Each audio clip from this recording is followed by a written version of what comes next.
Presiden Joko Widodo langsung tancap gas dalam pembangunan infrastruktur sejak tahun pertama dirinya menjabat. Sejumlah proyek yang mangkrak dilanjutkan kembali. Berbagai proyek infrastruktur baru dibangun kembali di berbagai daerah. Pembangunan ini tidak hanya untuk mengejar ketertinggalan dengan negara lain. Infrastruktur baru juga diharapkan memunculkan sentra-sentra baru ekonomi. Kini berbagai produk makanan, minuman, dan barang-barang brand luar negeri menghiasi rest area di jalan-jalan tol dan stasiun kereta baru. Akibatnya gerai-gerai ini menjadi alat menghisap ekonomi di daerah. Mahalnya harga masuk jalan tol juga menjadi persoalan baru. Ekonomi kerakyatan, usaha mikro dan menengah belum kuat untuk melawan mereka produk luar negeri ini. Lalu siapa sebenarnya yang menikmati pembangunan infrastruktur ini? Bersama kami telah hadir panelis Rosdiana Sijabat, ekonom dari Unika Atmajaya Jakarta. Kemudian jubir TKN Jokowi Ma'ruf ada Muhammad Misbakun dan juga anggota BPN Prabowo Sandi ada Derajat Wibowo. Kita akan berbincang mengenai infrastruktur sore hari ini. Selamat sore Mas Misbakun, Mas Derajat. Selamat sore Mas. Terima kasih sudah hadir. Pertama saya mau ke panelis dulu, ke Ibu Rosdiana. Bu Rosdiana, kalau berbicara mengenai pembangunan infrastruktur, sebenarnya yang tepat karakter pembangunannya di Indonesia itu seperti apa? Baik, terima kasih Mas Bayu. Saya kira begini, tepat atau tidak tepat tentang pembangunan infrastruktur harus kita letakkan kepada tujuan yang ini dicapai dari pembangunan infrastruktur. Saya menggarisbawahi setidaknya seharusnya setiap pembangunan infrastruktur menciptakan yang pertama adalah apa yang disebut dengan economic multiplier. Bahwa pembangunan infrastruktur yang dibiayai dengan dana yang cukup besar, kita inginkan menciptakan manfaat ekonomi tautan, manfaat ekonomi ikutan gitu. Jadi artinya apa? Kalau membangun infrastruktur, apakah infrastruktur ini berdampak terhadap pertumbuhan ekonomi? Apakah infrastruktur ini berdampak terhadap penciptaan lapangan kerja? Apakah infrastruktur ini berdampak terhadap pengurangan jumlah orang miskin? Itu yang pertama. Yang kedua, saya melihat bahwa pembangunan infrastruktur seharusnya dibiayai dengan skema yang financially sound. Artinya apa?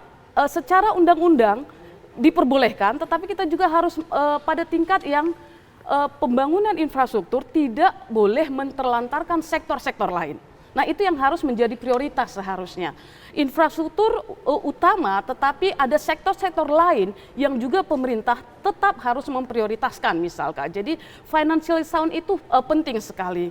Yang kedua, pembangunan infrastruktur yang dilakukan oleh pemerintah tentunya adalah menciptakan daya saing gitu.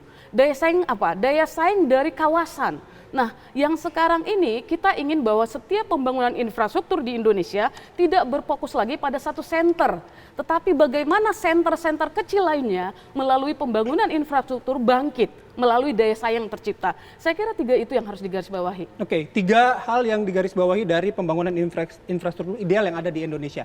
Kita akan berdiskusi dengan 01 dan juga perwakilan dari Pak Joko Widodo dengan perwakilan dengan Pak Prabowo. Permasalahannya Pak Prabowo kan sekarang baru belum memimpin. Jadi kita ke 01 terlebih dahulu ke Pak Jokowi. Kalau Ibu Rosdiana melihat apa yang sudah dilakukan Pak Jokowi selama 4 tahun terakhir, itu sudah memenuhi 3 kriteria yang Ibu sebutkan belum? Tentu ada gitu ya, tentu ada yang kita lihat arahnya ke sana. Tapi kita juga harus paham bahwa yang namanya pembangunan infrastruktur itu benefitnya tidak short term, tetapi long term.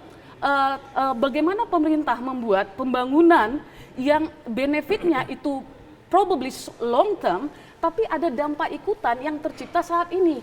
Jadi tidak kita itu kosong gitu dalam jangka panjang. Jadi baik pembangunan infrastruktur itu mungkin tidak kita rasakan sekarang, tapi apa kaitan dari manfaat yang akan kita dapatkan katakanlah 10, 15, 20 tahun mendatang itu ada dampaknya saat ini. Kalau tidak, tentu itu juga menurut saya tidak terlalu baik, kebijakan yang tidak terlalu baik. Oke, saya langsung ke Mas Misbakun. Kalau menjawab apa yang disampaikan tadi, mungkin ada dampaknya beberapa puluh tahun ke depan. Tapi apakah itu memang sudah dimulai dari sekarang? Hitung-hitungannya sudah tepat sesuai kriteria yang disampaikan tadi? Saya ingin menyampaikan beberapa hal. Apa yang disampaikan oleh Ibu Rosdiana tadi sangat memadai.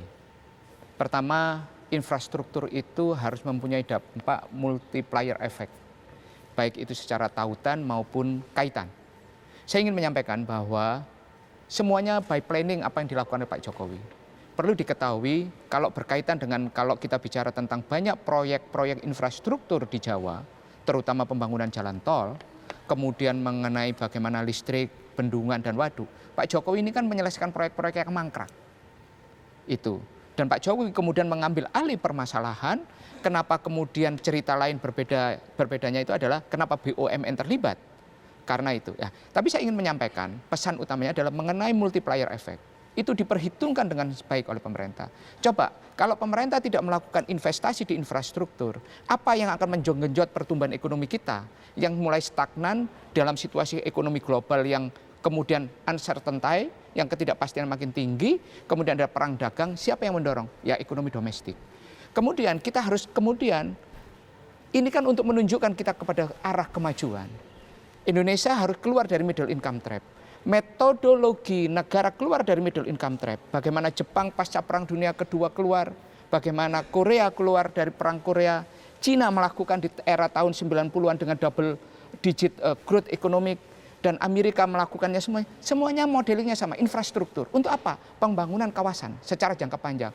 Memang tidak bisa secara jangka pendek. Tadi pertanyaannya, mempunyai dampak terhadap pertumbuhan? Iya, saat ini. Tetapi secara jangka panjang itu akan lebih tinggi lagi. Kemudian mengenai finance, semuanya digunakan oleh pemerintah. Public private partnership dilakukan. Pembiayaan non APBN melalui PINA itu dilakukan oleh pemerintah. Pembiayaan melalui PMN di mana ada keterlibatan negara untuk menaikkan leverage, penambahan modal di BUMN itu dilakukan. Menerbitkan obligasi dan sebagainya dilakukan oleh pemerintah. Nah, ini yang paling utama. Kemudian kalau yang terakhir disebutkan, saya ingin menyampaikan begini. Kita tidak bisa kemudian menafikan bahwa pembangunan infrastruktur ini hanya semata-mata kita tidak ada konsep. Tidak. Inilah justru menjadi masa depan Indonesia ke depan. Platform ini harus dibangun. Siapa yang akan menyiapkan ini semua kalau kemudian tidak sekarang kita lakukan? Kita sekarang. Menimbulkan perdebatan, ya. Tapi saya ingin menyampaikan, inilah cara Pak Jokowi menjadikan Indonesia negara maju. Oke, baik. Sekarang pertarungannya adalah konsepnya Pak Jokowi seperti ini, konsep Anda apa? Oke, konsep Anda apa? Tawarkan kepada publik dan kita beradu pada sebuah ide dan gagasan besar negara ini mau dibawa kemana. Oke, saya langsung ke Mas Derajat. Konsepnya apa? Kalau misalnya selama ini mengkritik apa yang dilakukan oleh Pak Jokowi mengenai pembangunan infrastruktur, ada tidak konsep yang jauh lebih baik dari Pak Jokowi? Oh iya, ada. Tapi gini deh, kalau saya ambil satu visualisasi sederhana saja, contoh pembangunan infrastruktur Pak Jokowi ini mirip-mirip dengan apa yang terjadi di LRT Palembang. Ya kan? Citranya bagus, terus kemudian ya pokoknya bla bla bla bla bla bla.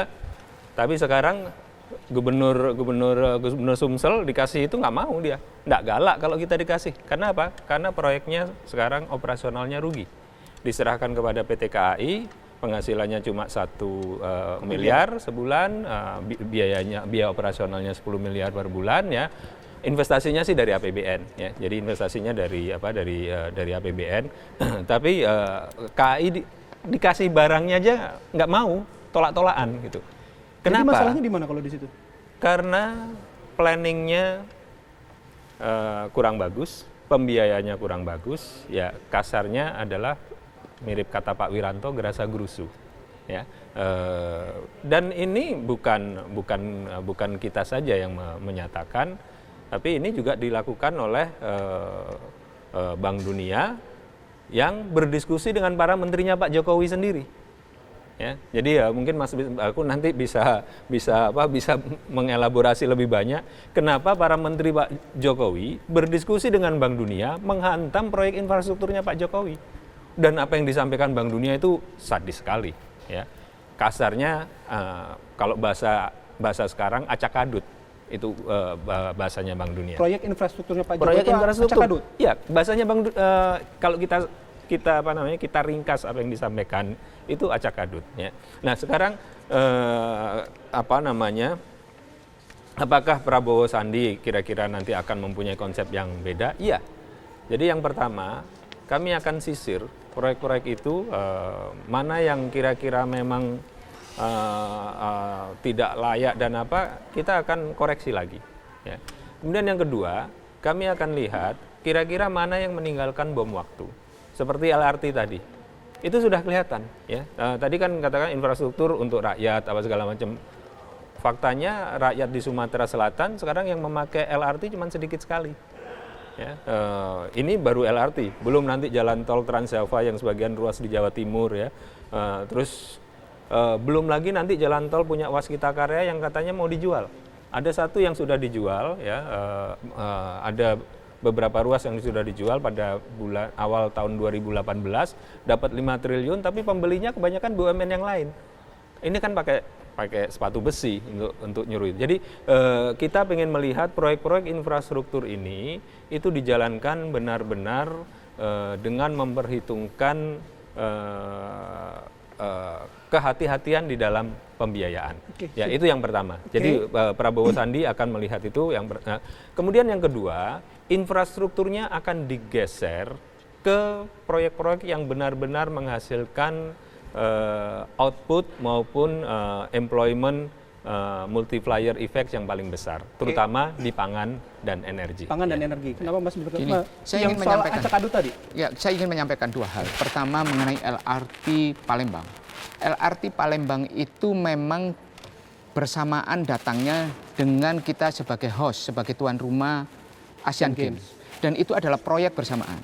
Karena apa? Kalau Indonesia waktu itu karena solidaritas Asia, negara-negara Asia, Vietnam membatalkan, maka Indonesia sebagai solidaritas harus ada di ASEAN. Indonesia sebagai salah satu negara besar di ASEAN mengambil alih. Dan itu bukan keputusannya pemerintahan sekarang, tapi udahlah kita ambil alih lah, kita nggak membicarakan itu.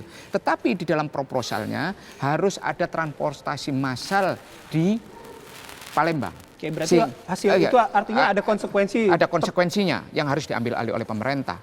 Jadi itu memang perencanaannya ya, tapi itu adalah sebuah kasus yang khusus. Kasus yang khusus. Jangan kemudian mendeskripsikan seakan-akan pembangunan LRT di Jakarta, pembangunan infrastruktur yang lain itu kasusnya itu sama dengan yang ada di Palembang. Oke, Mas, nanti saya ingin menyampaikan itu yang utama. Jeda dulu. Nanti boleh dilanjutkan. Saya harus jeda terlebih dahulu. Kabar Petang akan kembali saat lagi.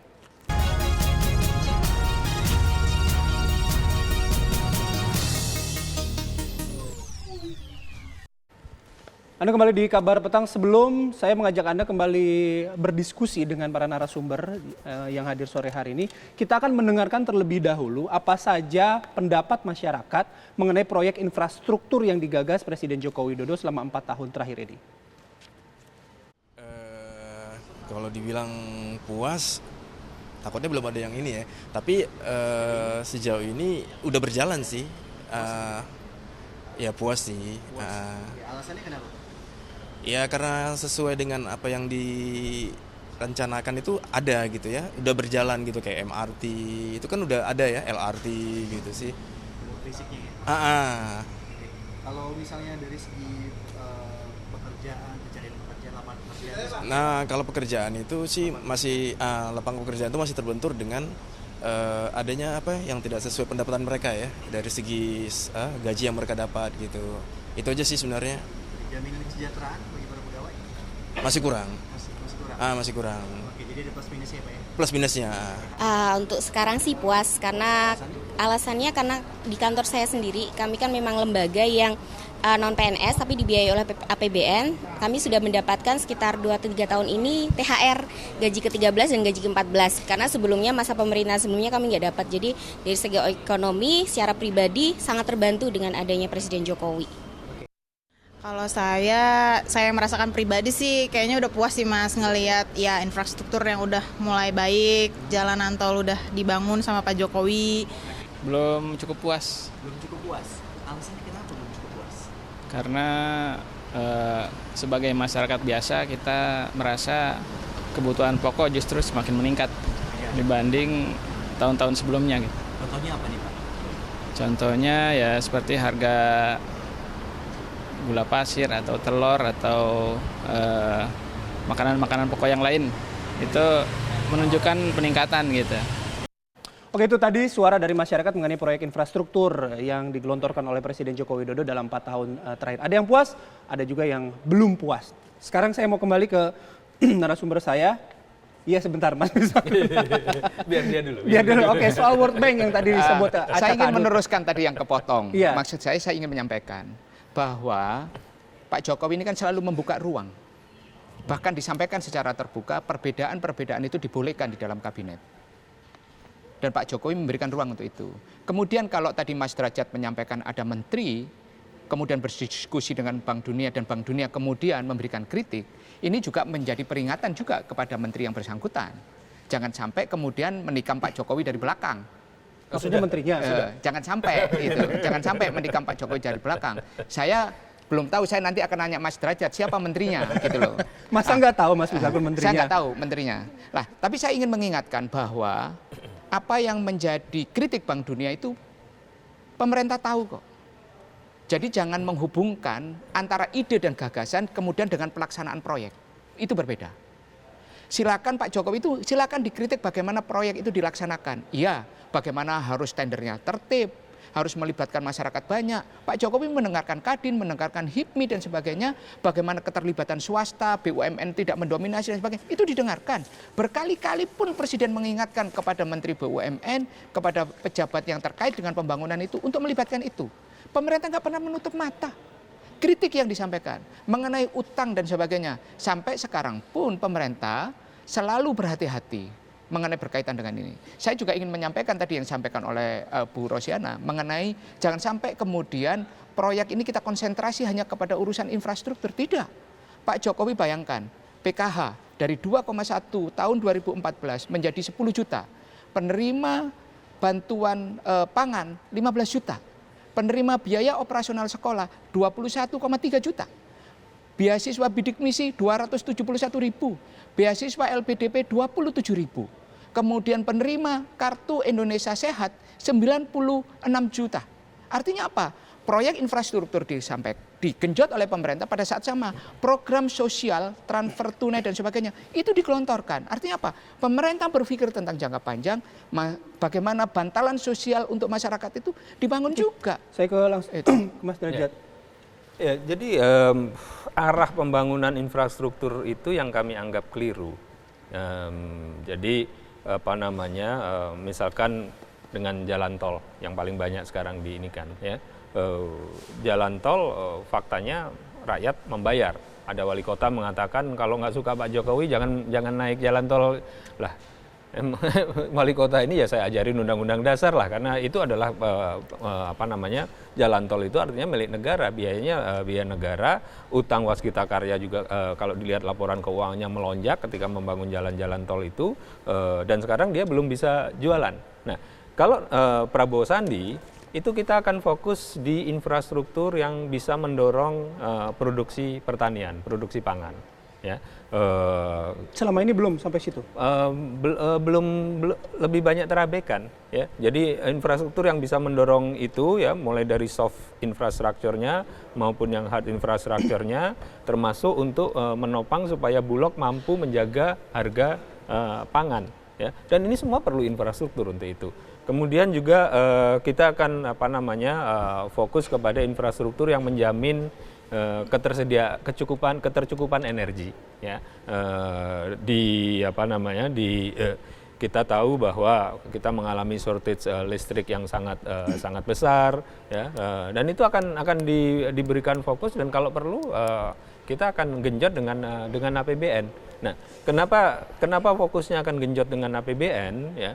Itu adalah karena faktanya sekarang ini APBN kita ini lebih banyak untuk membayar utang dibandingkan untuk belanja infrastruktur. Ya.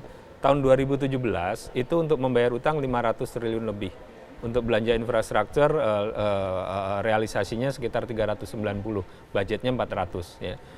Jadi belanja utang 100 triliun lebih besar dibandingkan untuk belanja infrastruktur. Utang ini adalah untuk bayar pokok dan bunganya. Ya. Tahun 2018 itu malah pembayaran pokok dan bunga utang 644 triliun. Jadi yang ingin disampaikan Mas Derajat apa sebenarnya kalau di sini? Jadi yang ingin kita akan lakukan prioritasisasi memberikan prioritas lebih spesifik kepada infrastruktur yang menopang itu tadi, swasembada pangan dan swasembada energi, ditambah dengan swasembada air. Okay. Karena itulah 3 dari 5 pilar yang disampaikan oleh Mas Prabowo, ya. Kemudian tadi Bu Rosdiana menyebutkan mengenai multiplier di jangka pendek. BPS kemarin baru merilis pertumbuhan kita hanya 5,17 ya. Padahal belanja infrastruktur sudah kita genjot nggak karu-karuan. Artinya apa? Artinya belanja infrastruktur gagal menjadi stimulus Keynesian bagi perekonomian. Ini sangat beda jauh dengan apa yang terjadi di Amerika ketika the Great Depression. Ya, Amerika ketika keluar dari depresi besar itu tahun 30-an ya, dia membangun infrastruktur, membangun kereta api. Dan itu akhirnya bisa mengenjot pertumbuhan, mengenjot penyerapan lapangan kerja, mengenjot perekonomian. Karena apa? Karena infrastrukturnya tepat sasaran. Oke, ada yang tidak tepat sasaran berarti di sini maksud Bukan ada yang tidak, banyak yang tidak tepat sasaran. Oke, saya mau ke Bu Ros lagi. Bu Ros, kalau tadi di awal di segmentasi ini kita berbicara soal kritikan Bank Dunia. Kalau melihat kritikan dari Bank Dunia, ini posisinya di mana sih terhadap kebijakan sebuah negara? Baik, saya tidak ingin masuk ke polemik tentang kritikan terhadap Bank Dunia, tapi saya mau mengkritisi begini. Pak Derajat tadi bilang kami akan lebih fokus ke pangan dan lain-lain. Menurut saya kita juga harus paham karakter pembangunan ekonominya kita itu sekarang apa? Apa benar di pangan? Apa benar di agriculture? Kenapa harus berpikir ke arah sana? Apakah sektor agriculture itu yang memberikan value added yang tinggi, ikutan yang tinggi, sementara kita tahu basis ekonomi kita tidak lagi sebenarnya pada agriculture sektor. Jadi itu boleh dipertanyakan juga ya. Tetapi ketika misalkan pembangunan infrastruktur itu sifatnya komprehensif, salah satunya adalah pembangunan infrastruktur, misalkan melalui irigasi embung seperti itu, saya kira ada banyak ikutan yang diciptakan gitu ya. Jadi menurut saya kalau misalkan nanti ke arah paslon 2 misalkan arahnya adalah infrastruktur kami akan lebih fokus di pertanian, kita mau swasembada dan lain-lain. Apakah sebenarnya problem infrastruktur kita itu gitu? Oke, ya? Itu pertanyaan yang disampaikan untuk ke paslon 2. Mungkin bisa dipertimbangkan gitu ya. Ke yang satu ada kritik juga Bu Rosdiana. Tentu ada ke Pak Misbah begini. Salah satu mungkin yang menjadi berat bagi Pak Jokowi sekarang gitu ya. Kalau dari perspektif saya adalah ini ada cost borrowing yang mungkin di luar dugaan pemerintah mungkin ya. Mungkin saja kondisi perekonomian global tidak sampai diduga beratnya seperti ini. Sehingga kita apapun yang kita lakukan ternyata pertumbuhan ekonomi kita di 5% saja. Apakah itu ada yang salah dengan kebijakan infrastruktur? Kalau saya bukan melihat dari situ. Tapi apakah sebenarnya prediksi tidak terlalu tepat? Sehingga infrastruktur yang dibangun sekarang karena kondisi eksternal yang tidak bisa kita hindari dan tentu tidak bisa kita manage dengan baik, akhirnya apapun yang kita lakukan di dalam negeri, kita masih jalan, bukan salah sih, kita jalan di tempat dengan angka 5%. Jadi saya melihatnya seperti itu. Oke, baik. Nanti Mas, saya harus jeda dulu soalnya. Nanti saya kasih kesempatan ke Mas Misbakun juga Mas Derajat untuk menanggapi. Segmen terakhir kami akan kembali sesaat lagi.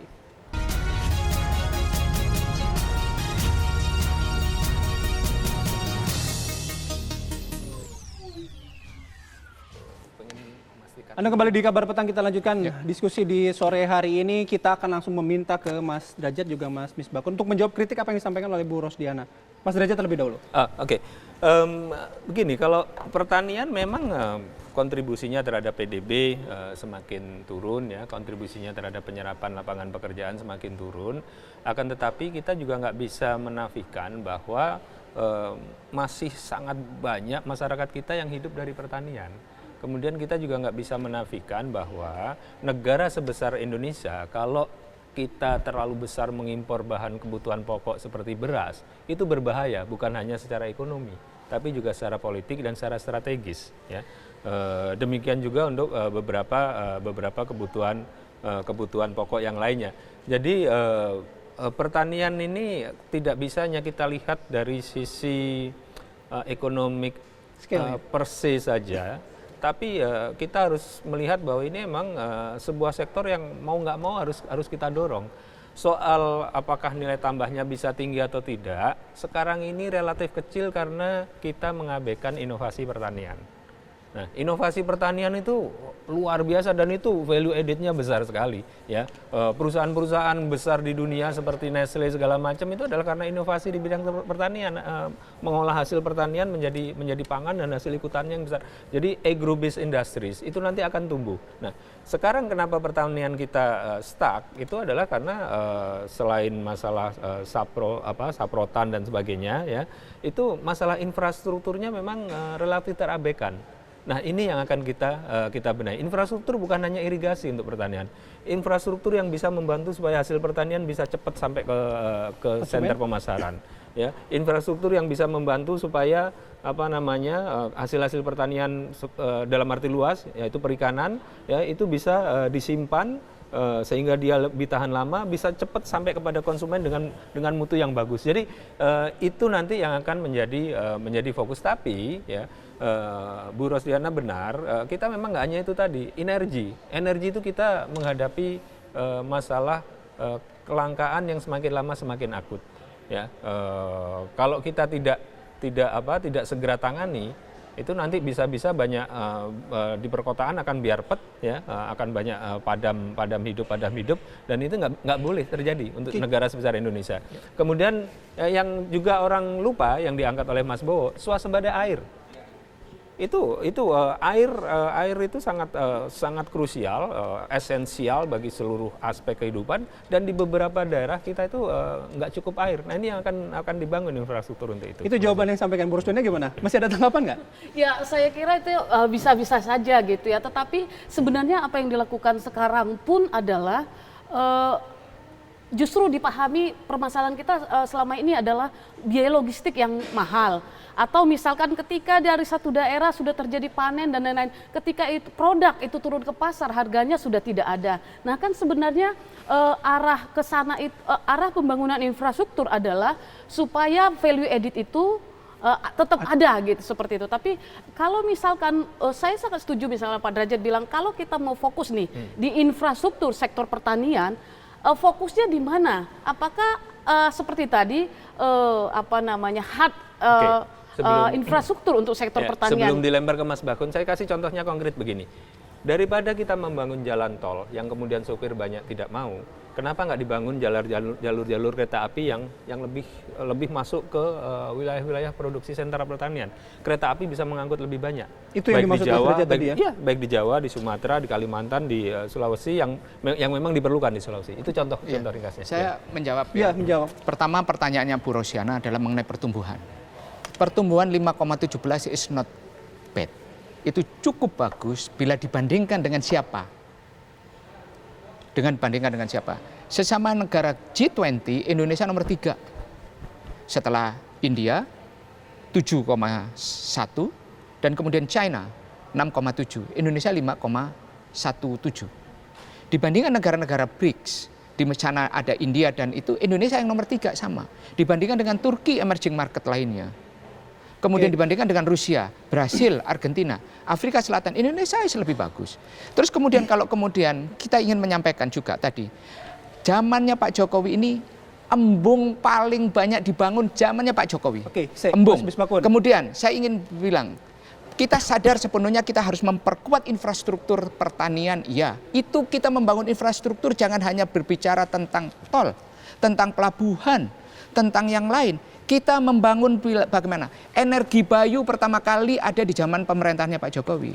Renewable energy itu bagaimana panas bumi mulai diperkuat. Ya, itu zaman Pak Jokowi. Embung paling banyak dibangun. Bagaimana kemudian memperbaiki irigasi tersier primer yang zaman Orde Baru itu disampaikan oleh Pak Jokowi. Tapi yang pertanyaan tadi Bu Rosdiana, dengan belanja yang besar di infrastruktur, tapi kenapa masih angkanya di 5,17%? Itu tadi saya sampaikan. Pertumbuhan dunianya pun mengalami koreksi. Karena pertumbuhan dunia itu tadi mengalami koreksi. Coba bandingkan, Cina yang dulu double digit, dia sekarang cuma di kisaran 6. India menggenjot infrastruktur sama dengan Indonesia. India lebih besar wilayah kontinennya, cuma 7,2.